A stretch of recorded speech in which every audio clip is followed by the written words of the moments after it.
il reçoit aujourd'hui Sonia Molinari. Elle est conseillère administrative en ville de Carouge, chargée de l'aménagement et de la mobilité. Bonjour Sonia Molinari. Bonjour à vous. Merci d'être sur Radio Lac ce matin.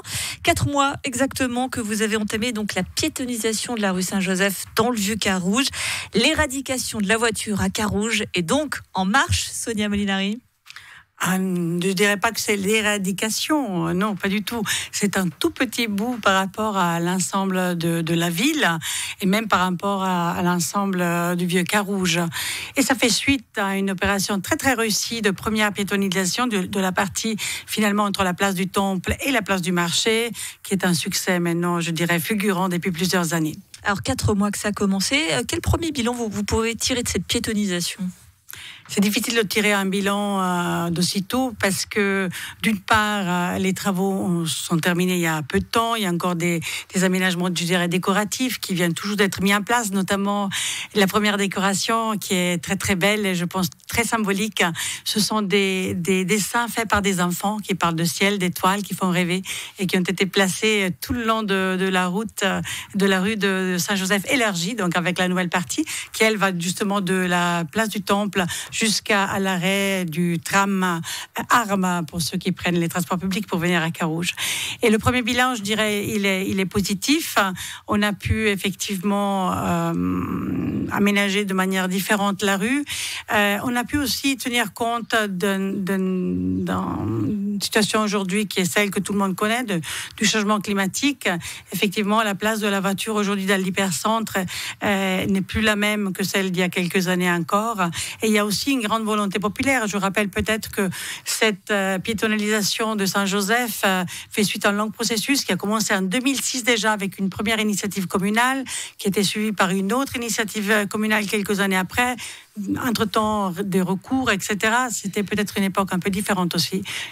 Et aujourd'hui, on est très content d'avoir cette rue qui s'ouvre et qui sera inaugurée au mois de juin. Alors, beaucoup d'enthousiasme de votre part. Il y en a un petit peu moins de la part de certains commerçants. Il y a peut-être une levée de bouclier. Ils estimaient que cette piétonisation entraînait, comme souvent, il y a cette crainte, un frein pour leur commerce. En plus, on sait que ça a été une période compliquée avec la pandémie.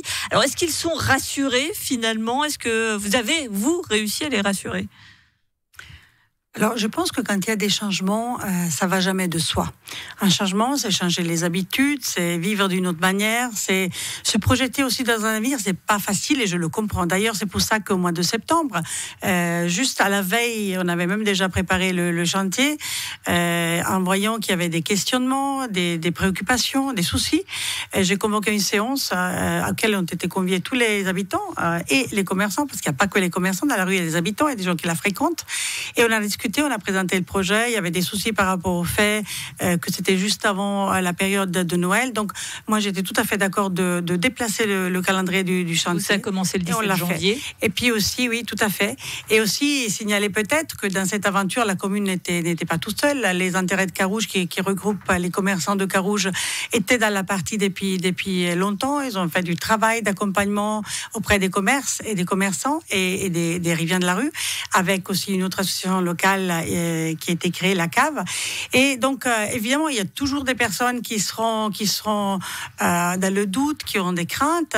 J'espère qu'aujourd'hui, ces craintes sont soulevées. D'ailleurs, nous avons bientôt une séance pour discuter de comment on va organiser la rue au niveau des aménagements. Je pense que ça doit être un processus participatif de manière à tenir compte, effectivement, des besoins et des souhaits du plus grand nombre. Donc, il y a les aménagements, vous n'allez pas les enlever quand même si vous prenez compte. Non, il n'y a pas encore d'aménagement à niveau. Je vous ai parlé de la décoration, mais au-delà de ça, pour l'instant, il y a rien. On veut aussi que la rue prenne le temps de vivre. Et bien sûr, des aménagements, il y aura effectivement des bornes qui permettront effectivement aux voitures, elles sont déjà placées, elles rentreront en fonction à la fin du mois. Mais à niveau de décoration, de végétalisation, par exemple, de pots de fleurs, des choses comme ça, il n'y a encore rien. Et c'est vraiment quelque chose qu'on va encore discuter. Alors, on a ceux qui n'étaient pas contents. Et puis, comme souvent, quand on fait une piétonisation, on empêche la voiture de passer. Les voitures, elles doivent aller sur un autre axe, c'est normal. Elle a horreur du vide, la voiture, comme le reste. Et c'est le cas de la rue Roi-Victor-Aimé, avec donc le report du trafic routier sur cette rue-là. Résultat, il y a des commerçants qui ont dit nous, finalement, on aimerait bien aussi que la piétonisation soit plus large que prévu. Est-ce que, alors c'est pas d'actualité actuellement, mais est-ce que dans un proche avenir, vous envisagez de l'agrandir encore davantage, cette zone piétonne? Est-ce que c'est dans votre esprit d'élu vert? On va quand même le rappeler. Peut-être pour corriger une petite chose que vous avez dite, il ne s'agit pas du report, puisque la demande, c'est une pétition issue des commerçants et des habitants de la rue Victor-Ramin, qui est juste perpendiculaire effectivement à la rue Saint-Joseph.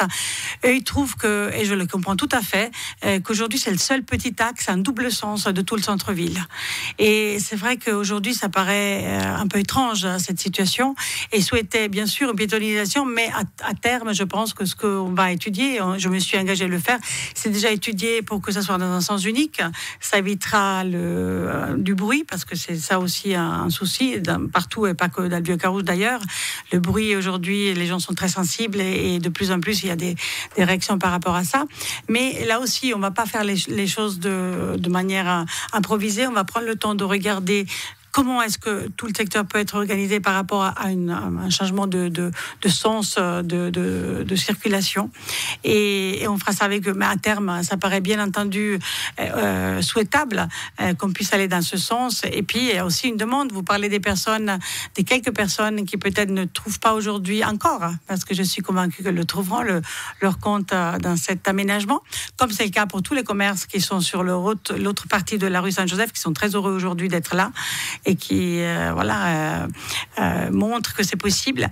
Mais je pense qu'à terme, effectivement, il y aura certainement de plus en plus de demandes de personnes, et on les a déjà aujourd'hui avec des pétitions, pour demander que la qualité de vie soit non plus orientée avec un espace en grande partie dévolu à la voiture, parce que c'est énorme la place que prend une voiture dans une ville, mais qu'il y ait davantage de soucis pour les piétons, pour la mobilité douce, et finalement pour une gestion de l'environnement et de l'aménagement du territoire qui tient plus à même de maintenir les problématiques du changement climatique et de la transition aujourd'hui. Les engagements de la conseillère administrative en ville de Carouge, chargée de l'aménagement et de la mobilité, Sonia Molinari. Sonia Molinari, d'ailleurs, qui prend les rênes de la commune à partir du 1er juin prochain. Merci beaucoup d'avoir été sur Radio Lac ce matin.